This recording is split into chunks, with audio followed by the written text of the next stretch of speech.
일의 충격적인 만남. 제 물건이 그녀의 조개 속 깊숙이 파고 들어가는 순간 저는 이 모든 일이 얼마나 잘못된 건지 깨달았습니다. 하지만 멈출 수가 없었거든요. 나영의 숨소리가 점점 거칠어지고 그녀의 손톱이 제 등을 핥히며 파고드는 감각이 너무나 생생했습니다. 서준아. 그녀가 제 이름을 부르는 소리에 저는 더욱 격렬하게 움직였어요. 이건 복수였습니다. 아버지를 속인 이 여자에 대한, 저 자신에 대한 복수였거든요. 30분 전까지만 해도 저는 그녀를 증오하고 있었는데 말이에요. 아버지, 도대체 무슨 생각으로 이런 일을? 제가 아버지 서재에 들어선 것은 오후 3시경이었습니다. 아버지는 70세의 나이에도 불구하고 여전히 정정한 모습으로 책상에 앉아 계셨죠. 그런데 그 옆에 서 있는 여자를 보는 순간 제 머리가 하얘졌어요. 25이라고 하기에는 너무나 어려 보이는 얼굴, 긴 생머리가 어깨를 따라 흘러내리는 모습이 마치 대학생 같았거든요. 아니, 정확히 말하면 고등학생 같기도 했습니다. 서준아, 소개한다. 나영이야. 곧 내 새어머니가 될 분이시다. 아버지의 말에 저는 멍하니 서 있을 수밖에 없었습니다. 새어머니라니요? 제가 42살인데 25살 여자가 새어머니라고요? 안녕하세요. 이나영입니다. 그녀가 정중하게 인사를 하는 모습을 보니 더욱 화가 났어요. 저보다 17살이나 어린 이 여자가 어떻게 제 아버지와 결혼을 한다는 건지 이해할 수 없었거든요. 아버지, 잠깐 따로 말씀드릴 게 있습니다. 저는 나영을 의식하며 최대한 차분하게 말했습니다. 하지만 속으로는 이미 끓어오르고 있었죠. 서준아, 무례하게 굴지 마라. 나영이가 듣고 있잖니? 그러니까 따로 말씀드리고 싶다는 거죠. 결국 저는 목소리를 높이고 말았습니다. 나영이 깜짝 놀라 뒤로 한 발 물러서는 모습이 보였어요. 그 순간 저는 묘한 죄책감을 느꼈지만 동시에 이 여자가 연기를 하고 있는 건 아닌지 의심스러웠습니다. 나는 이미 결정한 일이다. 다음 달에 혼인신고를 할 예정이니 마음의 준비를 해두어라. 아버지의 단호한 말씀에 저는 할 말을 잃었어요. 평생 저를 키워주신 아버지에게 함부로 대들 수는 없었거든요. 하지만 이런 일을 그냥 넘어갈 수도 없었습니다. 저기, 혹시 이야기할 시간이 있으실까요? 나영이 조심스럽게 저에게 말을 걸어왔어요.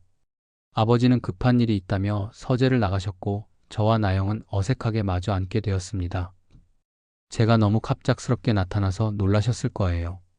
이해합니다. 이해한다고요? 정말 이해하신다면 아버지에게서 손을 떼세요. 저는 차갑게 말했습니다. 이 여자의 순수한 척하는 연기가 더욱 거슬렸거든요. 저는 정말 아버님을 사랑해요. 나이 차이가 많이 나는 건 알지만. 사랑이라고요? 정말 웃기는 소리네요. 25살 여자가 70살 남자를 사랑한다고요? 왜 그럴 수 없죠? 사랑의 나이가 무슨 상관이에요? 나영의 목소리에 떨림이 섞여 있었습니다. 하지만 저는 그것조차 연기라고 생각했어요. 그럼 증명해 보세요. 정말 아버지를 사랑한다는 걸 말이에요. 저는 일어서서 그녀에게 다가갔습니다. 나영이 당황한 표정으로 저를 바라보고 있었죠. 어떻게요? 간단해요. 아버지의 재산이 한 푼도 없다면 그래도 결혼하시겠어요? 저는 아버님의 재산 따위에는 관심이 없어요. 나영이 격정적으로 말했습니다. 그 순간 저는 그녀의 목소리에서 진심을 느꼈지만 곧 고개를 저었어요. 이런 식으로 속아 넘어갈 수는 없었거든요. 정말요? 그럼 증명해 보세요. 저는 나영의 어깨를 붙잡았습니다. 그녀가 깜짝 놀라 저를 바라보는 순간 저는 그녀의 입술에 키스를 했어요. 이건 시험이었습니다. 정말 아버지를 사랑한다면 절대 받아주면 안 되는 키스였거든요. 그런데 놀랍게도 나영은 저를 밀어내지 않았습니다. 오히려 제게 몸을 맡기며 키스에 응답하고 있었어요. 이게 아버지를 사랑하는 여자가 할 행동인가요?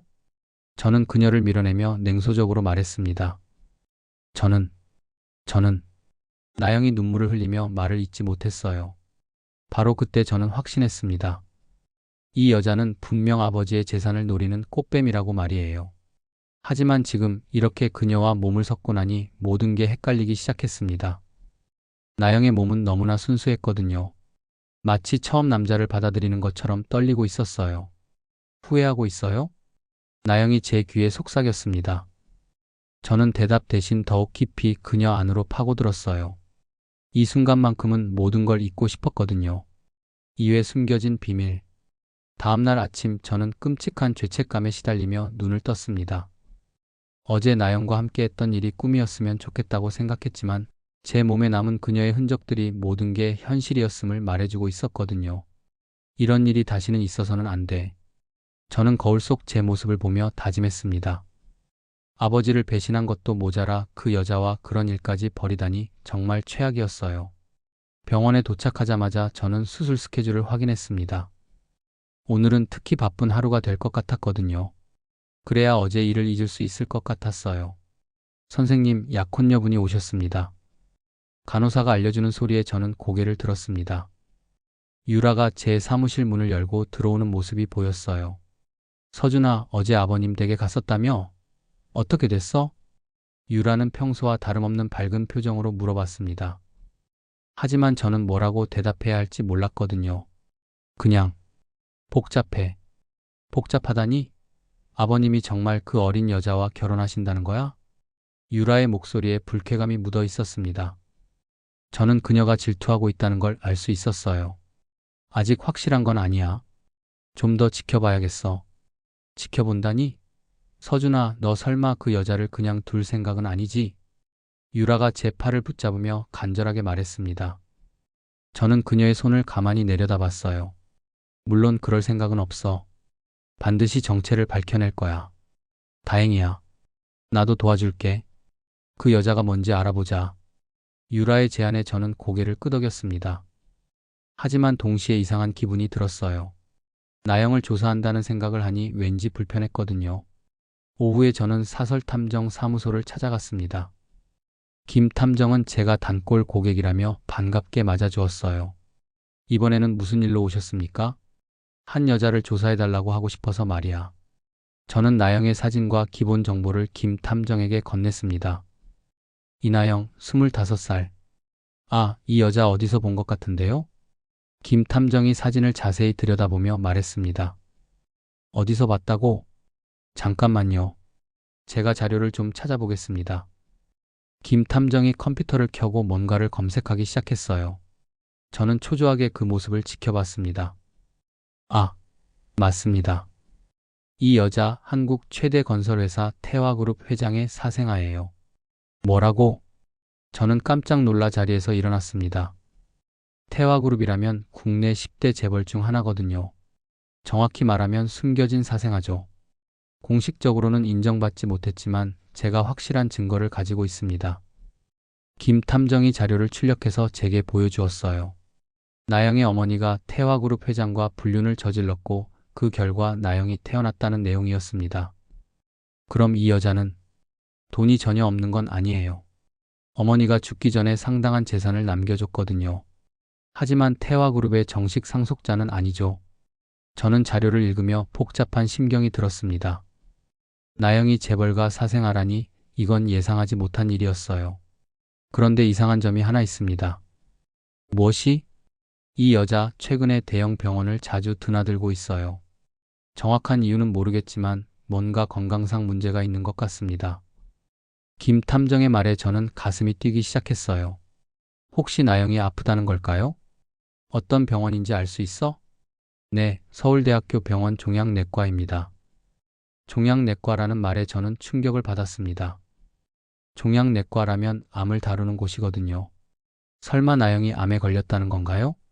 좀 더 자세히 알아봐 주세요. 알겠습니다. 3일 정도 시간을 주시면 정확한 정보를 알려드리겠습니다. 탐정 사무소를 나오며 저는 복잡한 심경이었습니다. 나영에 대한 의심과 동시에 걱정이 생기기 시작했거든요. 그날 밤 저는 나영에게 전화를 걸었습니다. 여보세요? 저예요, 서준. 서준님, 어떻게?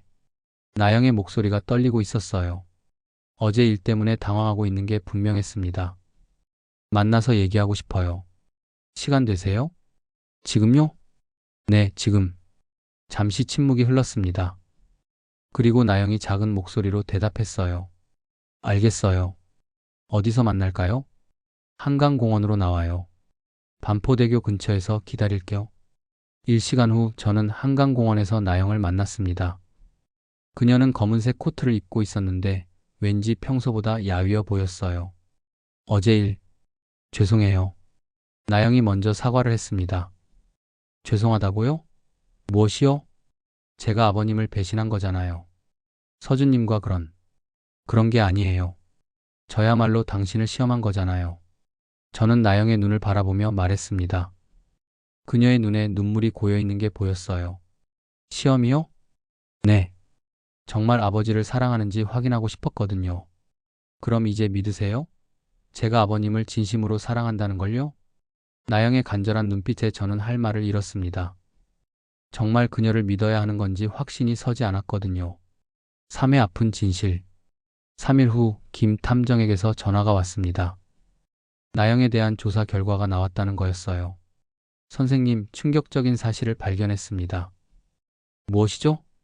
이나영 씨, 췌장암 사기 판정을 받았습니다. 의사가 말하기로는 6개월 정도밖에 못 산다고 하네요. 김 탐정의 말에 저는 전화기를 떨어뜨릴 뻔했어요. 췌장암 사기라니, 그것도 6개월밖에 못 산다니요.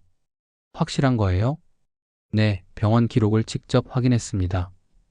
진단받은 지는 2개월 정도 됐고 현재 항암 치료를 받고 있어요. 저는 머리가 하얘지는 걸 느꼈습니다. 그럼 나영이 아버지에게 접근한 이유가 돈 때문이 아니라 다른 이유였다는 건가요? 그리고 또 하나 이상한 점을 발견했습니다. 무엇이요? 이나영 씨의 어머니 10년 전에 똑같은 병으로 돌아가셨어요. 당시 태화그룹 회장이 치료비를 대주려고 했는데 거절했다고 합니다. 거절했다고요? 네. 자존심 때문이었던 것 같습니다. 결국 치료를 제대로 받지 못해서 일찍 돌아가셨어요. 저는 복잡한 심경으로 전화를 끊었습니다. 나영이 아버지에게 접근한 진짜 이유가 무엇인지 알 것 같았거든요. 죽음을 앞두고 마지막으로 따뜻한 가족의 사랑을 느끼고 싶었던 게 아닐까요? 그날 저녁 저는 나영에게 전화를 걸었습니다. 만나서 얘기해요. 서준님, 저 좀 안 좋아요. 다음에. 아니요, 지금 당장 만나야겠어요. 제가 당신 집으로 갈게요. 안 돼요. 절대 오시면 안. 나영이 다급하게 말했지만 저는 이미 차에 시동을 걸고 있었어요. 30분 후 저는 나영이 사는 원룸 앞에 도착했습니다. 문을 두드리자 한참 만에 나영이 나왔는데 그녀의 모습에 저는 깜짝 놀랐어요. 얼굴이 창백하고 눈 주위가 시커멓게 다크서클이 져 있었습니다. 몸도 많이 야위어 있었고요. 들어가도 될까요? 저기, 집이 너무 지저분해서. 괜찮아요. 저는 나영을 밀어내고 안으로 들어갔습니다. 원룸 안은 온통 약봉지와 병원 서류들로 가득했어요. 이게 다 뭐예요?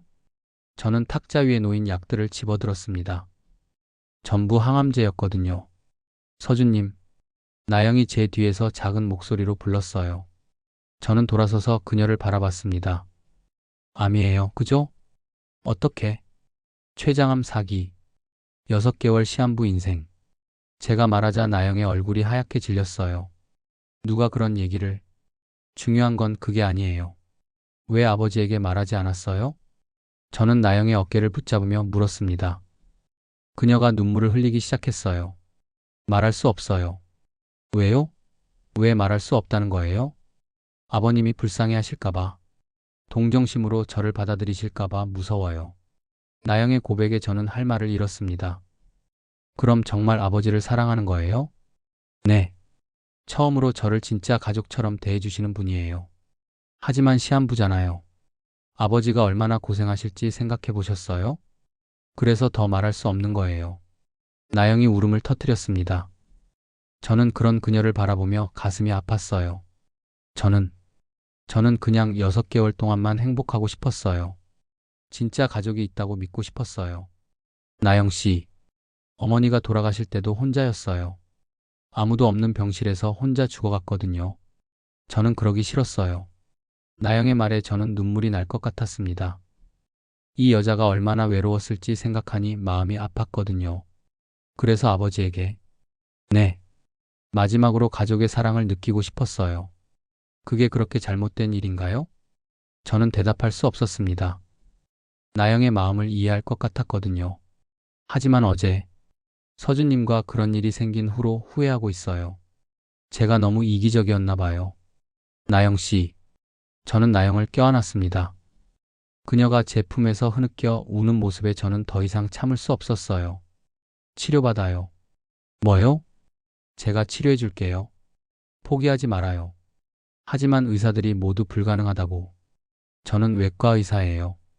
수술로 완치시킬 수 있어요. 물론 거짓말이었습니다. 췌장암 사기는 정말 어려운 병이거든요. 하지만 저는 나영에게 희망을 주고 싶었어요. 정말요? 나영이 눈물 범벅인 얼굴로 저를 올려다봤습니다. 저는 고개를 끄덕였어요. 네, 반드시 치료해 드릴게요. 그날 밤 저는 나영의 곁에서 밤을 새웠습니다. 그녀가 고통스러워하는 모습을 보니 더 이상 그냥 둘 수가 없었거든요. 사회 위험한 감정. 그날 밤 저는 나영의 집 앞에서 한참을 서성였습니다. 췌장암 사기라는 충격적인 사실을 알게 된 후로 머릿속이 복잡했거든요. 정말 그녀가 아버지의 재산을 노린 게 아니라 마지막 6개월을 가족의 사랑으로 채우고 싶었던 건일까요? 들어가세요. 나영이 문을 열며 작은 목소리로 말했어요. 그녀의 얼굴이 어제보다 더 야위어 보였습니다. 어떻게 아셨어요? 제가 암에 걸렸다는 걸요? 사설 탐정을 고용했어요. 저는 솔직하게 대답했습니다. 나영이 쓴웃음을 지었어요. 역시 그렇게 생각하셨군요. 저를 의심하셨으니까요. 지금은 그런 게 중요한 게 아니잖아요. 왜 아버지에게 말하지 않으셨어요? 나영이 소파에 털썩 주저앉았습니다. 그녀의 어깨가 축 늘어져 있었어요. 말할 수 없었어요. 아버님이 동정심으로 저를 받아들이실까봐 무서웠거든요. 동정심이라고요? 네. 아버님은 정말 좋은 분이에요. 제가 아프다는 걸 아시면 불쌍해서라도 곁에 두실 거예요. 하지만 그런 건 진짜 사랑이 아니잖아요. 나영의 말에 저는 할 말을 잃었어요. 그녀가 생각하는 게 틀린 말은 아니었거든요. 그럼 정말 아버지를 사랑하시는 거예요? 처음으로 저를 진짜 딸처럼 대해주시는 분이에요. 나영의 목소리에 떨림이 있었습니다. 저는 평생 아버지라는 존재를 모르고 살았어요. 태화그룹 회장이 제 친아버지라는 것도 어머니가 돌아가시기 전에야 알았거든요. 그럼 왜 찾아가지 않으셨어요? 친아버지에게요. 찾아갔어요. 딱 한 번만요. 나영이 눈물을 닦으며 계속 말했습니다. 하지만 그분은 저를 인정하고 싶어 하지 않으셨어요. 어머니와의 불륜으로 태어난 자식이라고 세상에 알려지면 곤란하다고 하시더라고요. 저는 가슴이 아팠어요. 그녀가 얼마나 외로웠을지 상상이 됐거든요. 그런데 서준님 아버님은 달랐어요. 처음 만났을 때부터 저를 진짜 딸처럼 대해주셨거든요. 어떻게 아버지를 만나게 되셨어요? 우연히 공원에서 쓰러진 아버님을 제가 발견했어요. 병원에 모셔다 드렸는데 그때부터 인연이 시작된 거죠. 나영이 미소를 지었습니다. 그 미소가 너무나 순수해 보였어요.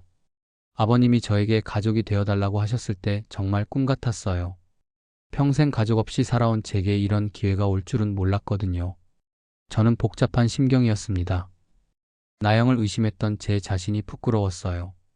하지만 이제 어떻게 하죠? 서준님이 모든 걸 알아버렸는데요. 아버지에게 말씀드려야죠. 안 돼요. 나영이 급하게 제 팔을 붙잡았습니다. 아버님이 알면 얼마나 괴로워하실까요? 새 식구가 될 줄 알았는데 곧 잃게 된다는 걸 아시면.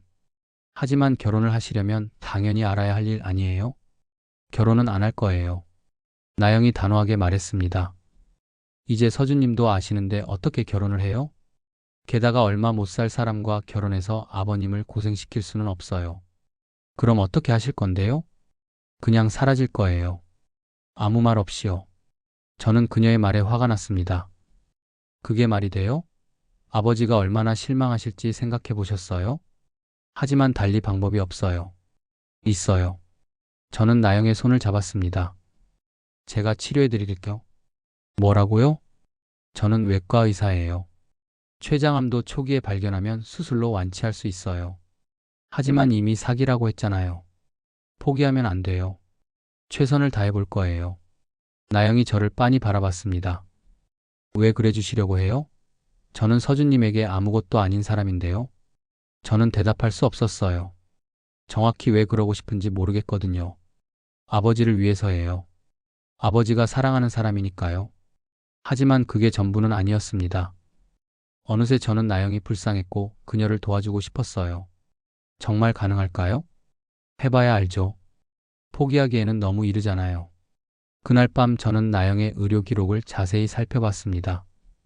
상태가 심각하긴 했지만 불가능하지만은 않았어요. 다음날 아침 저는 병원 최고의 종양내과 전문의와 상의했습니다. 어려운 케이스네요. 하지만 시도해 볼 만해요. 김 교수가 나영의 CT 사진을 보며 말했습니다. 성공률은 어느 정도예요? 솔직히 말하면 30% 정도죠. 하지만 포기하면 0%예요. 30%라도 희망이 있다면 해볼 만했습니다. 그날 저녁 저는 나영에게 전화를 걸었어요. 내일부터 치료를 시작해요. 정말요? 네, 최고의 의료진을 구성했어요. 반드시 살려내겠습니다. 나영이 울음을 터뜨렸습니다. 고마워요, 서준님. 정말 고마워요. 그 순간 저는 묘한 감정을 느꼈어요. 이 여자를 지키고 싶다는 마음이었습니다. 단순히 아버지를 위해서가 아니라 나영 자신을 위해서 말이에요. 하지만 동시에 죄책감도 들었습니다. 저에게는 유라라는 약혼녀가 있었거든요. 유라에게는 어떻게 말하지? 저는 고민에 빠졌습니다. 나영의 치료에 집중하려면 유라에게도 솔직하게 말해야 할 것 같았어요.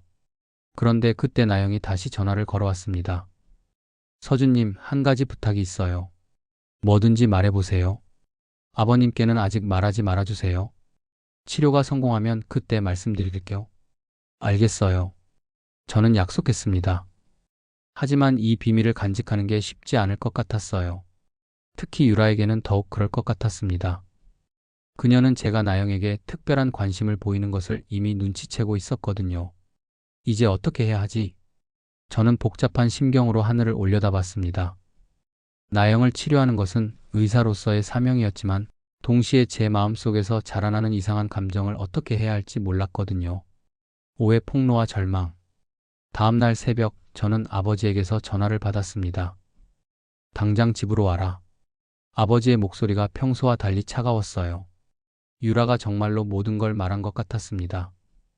저는 서둘러 아버지 댁으로 갔습니다. 거실에는 아버지와 나영 그리고 유라가 앉아 있었어요. 아버지, 앉아라. 저는 어색하게 소파에 앉았습니다. 나영은 고개를 숙이고 있었고 유라는 승리한 듯한 표정이었어요. 유라에게서 들었다. 내가 나영이와 부적절한 관계를 맺고 있다면서? 아버지, 그건.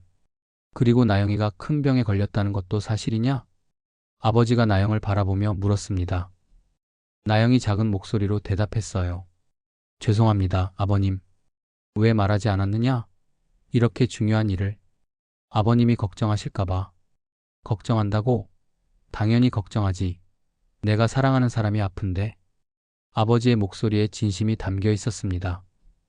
저는 그제야 아버지가 정말로 나영을 사랑하고 있다는 걸 깨달았어요. 아버님, 나영아, 당장 병원에 가자. 최고의 의료진을 구해서 치료를 받아야 한다. 하지만 아버님, 이미 늦었어요. 의사들이 모두 포기했다고 했거든요. 포기라니. 내가 살아있는 한 포기는 없다. 아버지의 다짐에 저는 감동을 받았습니다. 하지만 동시에 죄책감도 느꼈어요. 그리고 아버지가 저를 바라봤습니다. 정말 나영이를 사랑하느냐? 네, 아버지. 그럼 유라와는 어떻게 할 생각이냐? 저는 유라를 바라봤습니다. 그녀가 원망스러운 눈빛으로 저를 보고 있었어요. 파혼하겠습니다. 서준아. 유라가 소리를 질렀습니다. 미안해, 유라야. 정말 미안해. 미안하다고 다 되는 게 아니야. 너 때문에 내가 얼마나 창피당할 줄 알아? 유라 양, 아버지가 유라에게 말씀하셨어요. 서준이의 마음이 그렇다면 어쩔 수 없지 않겠소? 억지로 결혼해봤자 행복하지 못할 텐데. 아버님까지 그러시면 어떻게 해요? 저는 3년 동안 서준이만 기다렸는데. 유라가 울먹이며 말했습니다. 저는 그런 그녀에게 미안한 마음이 들었어요. 유라야, 정말 미안해. 다른 방법으로 보상하겠어. 보상이라고? 내가 돈이 필요해서 너와 사귄 줄 알아? 유라가 화를 내며 일어났습니다. 좋아, 알겠어. 하지만 이렇게 끝내지는 않을 거야. 반드시 후회하게 해줄 테니까. 유라가 문을 쾅 닫고 나간 후 거실에는 무거운 침묵이 흘렀습니다. 나영아, 아버지가 나영의 손을 잡으셨어요. 당장 치료를 시작하자. 내가 모든 걸 다 해줄 테니까. 아버님, 저는 정말 괜찮아요. 괜찮다니. 내 새색시가 아픈데 어떻게 괜찮다고 하느냐. 하지만 서준님과 저는 나영이 말을 잊지 못했습니다. 그것도 상관없다. 너희가 서로 사랑한다면 내가 뭐라 하겠느냐. 아버지, 제가 깜짝 놀라 말했습니다. 너는 나영이를 정말 사랑하느냐? 네, 목숨을 걸고 사랑합니다. 그럼 됐다. 나영이도 너를 사랑하고 너도 나영이를 사랑한다면 그것으로 충분하다. 아버지의 말씀에 저는 눈물이 날 뻔했어요. 하지만 아버님은 어떻게 하세요? 나는 괜찮다. 나영이가 행복하면 나도 행복하다. 그때 나영이 갑자기 쓰러졌습니다. 나영아. 저와 아버지가 동시에 나영에게 달려갔어요. 나영의 얼굴이 창백했고 호흡이 가빠지고 있었습니다. 당장 병원에 가야 해요. 저는 나영을 안고 차에 태웠습니다. 아버지도 함께 타셨어요. 병원에 도착해서 응급처치를 받은 후 의사가 심각한 표정으로 말했습니다. 상태가 급속도로 악화되고 있습니다. 이제 정말 시간이 얼마 남지 않은 것 같습니다. 얼마나요? 길어야 1개월. 의사의 말에 저는 절망감을 느꼈습니다. 1개월이라니 너무 짧았어요. 수술을 해보겠습니다. 하지만 성공률이 상관없어요. 시도해보겠습니다. 저는 단호하게 말했습니다. 포기할 수는 없었거든요. 그날 밤 저는 나영의 병실에서 밤을 새웠습니다. 그녀가 잠들어 있는 모습을 보니 가슴이 아팠어요. 서준님, 나영이 눈을 뜨며 제 이름을 불렀습니다. 깨셨어요? 네. 아버님은 어디 계세요?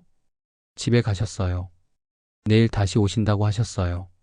서준님, 저 때문에 모든 게 꼬인 것 같아 죄송해요. 무슨 소리예요? 당신 잘못이 아니에요. 하지만 유라 씨와도 헤어지게 되었고, 그건 제가 선택한 일이에요. 저는 나영의 손을 잡았습니다. 후회 안 하세요? 전혀요. 오히려 이제야 진짜 사랑이 뭔지 알 것 같아요. 나영이 미소를 지었습니다. 그 미소가 너무나 아름다웠어요. 육회 기적과 새로운 시작. 수술날이 다가왔습니다. 저는 최고의 의료진을 구성해서 나영의 수술을 준비했어요. 정말 괜찮을까? 아버지가 걱정스러운 표정으로 물어보셨습니다. 최선을 다하겠습니다, 아버지. 수술실 앞에서 나영과 마지막 인사를 나눴습니다. 만약 제가 깨어나지 못하면 그런 소리 하지 마세요. 들어봐 주세요. 만약 제가 죽으면 아버님을 잘 모셔드려요. 살아날 거예요. 반드시 살아날 거라고요. 저는 나영의 이마에 키스를 했습니다. 그리고 수술실로 들어갔어요. 8시간에 걸친 수술이었습니다. 중간에 몇 번이나 위험한 순간이 있었지만 저는 포기하지 않았어요. 선생님, 심장이 멈췄습니다. 간호사가 다급하게 말했습니다. 심장 마사지, 빨리. 저는 필사적으로 심폐소생술을 시행했습니다. 나영이 죽을 수는 없었거든요. 돌아왔습니다. 심장이 다시 뛰어요. 간호사의 말에 저는 안도의 한숨을 쉬었습니다. 마침내 수술이 끝났습니다. 종양을 90% 이상 제거하는 데 성공했어요. 어떻게 됐나? 아버지가 다급하게 물어보셨습니다. 성공했습니다. 완전히 제거했어요. 정말이냐? 네, 하지만 아직 안심할 수는 없어요. 회복 과정이 중요합니다. 나영은 3일 만에 의식을 회복했습니다. 서준님, 네, 여기 있어요. 수술, 잘 된 건가요? 네, 대성공이에요. 이제 괜찮아요. 나영이 눈물을 흘렸습니다. 기쁨의 눈물이었어요. 정말요? 정말 살 수 있는 거예요? 네, 반드시 살 거예요. 그 후 6개월 동안 나영은 꾸준히 회복했습니다. 항암 치료도 잘 받았고 건강도 많이 좋아졌어요. 검사 결과가 나왔습니다. 담당 의사가 결과지를 보여주었습니다. 완전 관해입니다. 암세포가 모두 사라졌어요. 정말요? 나영이 믿을 수 없다는 표정으로 물었습니다. 네, 기적이에요. 완전히 나았습니다. 저는 나영을 끌어안았습니다. 정말 기적이었어요. 1년 후 저희는 결혼식을 올렸습니다. 아버지가 주례를 서주셨어요. 오늘 이 자리에서 서준이와 나영이가 부부의 인연을 맺게 되었습니다. 아버지의 주례사를 들으며 저는 감격했습니다. 나영아, 정말 고마웠다. 내가 있어서 우리 집이 행복해졌어. 아버지가 나영에게 말씀하셨어요. 아버님, 제가 더 감사해요. 저에게 가족을 만들어 주셔서요. 결혼식 후에 유라가 찾아왔습니다. 축하해, 서준아. 유라야. 이제 정말 끝이야. 행복하게 살아. 유라가 웃으며 말했습니다. 더 이상 원망하지 않는다는 뜻인 것 같았어요. 고마워, 유라야. 대신 정말 행복하게 살아야 해. 그래야 내가 보낸 보람이 있지. 그렇게 모든 일이 해결되었습니다. 2년 후 아버지는 평화롭게 돌아가셨습니다. 마지막까지 저희 부부를 축복해 주셨어요. 서준아, 나영이를 잘 부탁한다. 네, 아버지. 평생 잘 모시겠습니다. 아버지의 장례식 후 나영이 저에게 말했습니다. 서준님, 제가 임신했어요. 정말요? 네, 2개월 됐어요. 저는 너무 기뻐서 나영을 들어 올렸습니다. 아이고, 조심해요. 미안해요. 너무 기뻐서. 아버님이 보시면 얼마나 좋아하셨을까요? 나영이 하늘을 바라보며 말했습니다. 분명 좋아하실 거예요. 하늘에서 지켜보고 계실 거예요. 그렇게 저희는 새로운 가족을 이루며 행복하게 살고 있습니다. 나영의 병도 완전히 나았고 곧 저희의 첫 아이가 태어날 예정이에요. 때로는 운명이 가져다주는 기적이 있는 것 같습니다. 저와 나영의 사랑이 바로 그런 기적이었어요. 처음에는 서로를 의심하고 미워했지만 결국 진실한 사랑을 찾게 되었거든요. 아버지가 돌아가시기 전에 해주신 마지막 말씀이 생각납니다. 사랑은 나이나 상황을 가리지 않는다. 진심으로 사랑한다면 모든 것을 이겨낼 수 있단다. 정말 그 말씀이 맞았습니다. 저희의 사랑이 모든 어려움을 이겨냈거든요. 이제 저희는 아버지가 남겨주신 사랑 위에 새로운 가족을 만들어가고 있습니다. 아버지의 마지막 여자였던 나영은 이제 제 평생의 동반자가 되었어요. 그리고 곧 태어날 저희 아이에게도 이 아름다운 사랑 이야기를 들려줄 생각입니다. 할아버지가 어떻게 엄마 아빠를 만나게 해주셨는지 그 기적 같은 이야기를 말이에요.